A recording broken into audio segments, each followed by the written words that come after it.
que ponto chegamos? A gente comenta a última invenção criativa da imprensa militante, o Lula liberal, supostamente comprometido com o teto de gastos, com a responsabilidade fiscal, com as reformas e com o controle político do Centrão. Comprometido, é hora de relaxar um pouco e debochar do jornalismo militante e as suas narrativas cada vez mais forçadas. Segundo uma matéria de capa da Folha de São Paulo, os grandes capitalistas do mercado brasileiro avaliam que o governo Lula seria mais liberal e mais próximo das ideias econômicas de Paulo Guedes do que o próprio governo Bolsonaro. É isso mesmo que você ouviu. E aparentemente as fontes são muito confiáveis. Vejam só que primor de apuração.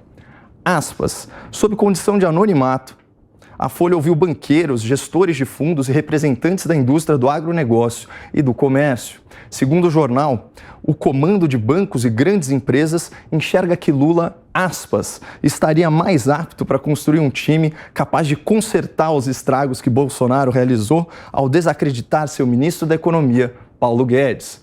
E isso porque, ao longo de 3 anos, Guedes apresentou boas promessas de cunho liberalista, mas Bolsonaro impediu que essas entregas fossem realizadas. E ainda de acordo com esse relato muito minucioso da Folha, os banqueiros consideram que os ganhos financeiros para o país e para os negócios serão maiores com o petista do que com Bolsonaro. E fazem essa análise com base na deterioração atual nas contas públicas e no aumento do socorro aos mais pobres com o Auxílio Brasil. Pessoal, eu tenho que parar para a gente não se perder demais aí na loucura militante dessa assessoria de imprensa travestida de jornalismo.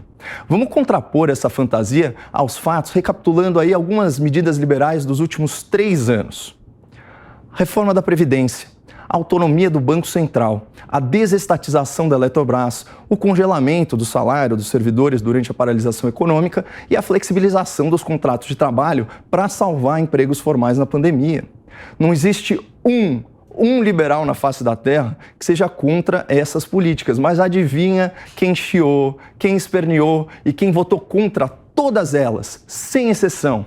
E mais, adivinha quem recorreu ao STF para tentar barrar todas essas medidas liberais?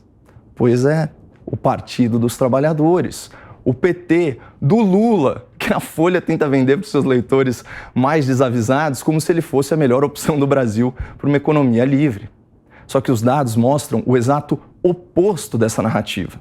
De 2003 a 2015, os governos Lula e Dilma aumentaram em mais de 1/3 o número de funcionários públicos e triplicaram os gastos federais com folha de pagamentos. Foram de 78 bilhões de reais para mais de 230 bilhões de reais. Isso sem falar que o PT sempre foi contra o teto de gastos e sugeriu, ao invés do auxílio emergencial, um seguro quarentena no valor de um salário mínimo por mês para 100 milhões de pessoas, o que teria quebrado o país.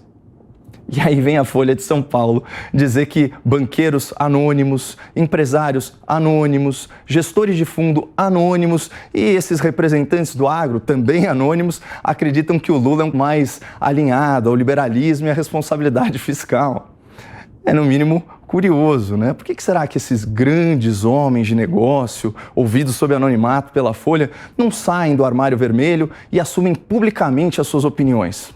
Nós jamais saberemos. Mas uma possibilidade é que esses entrevistados simplesmente não existam. Assim como não existe um Lula liberal, não existe um Lula responsável e não existe um Lula honesto.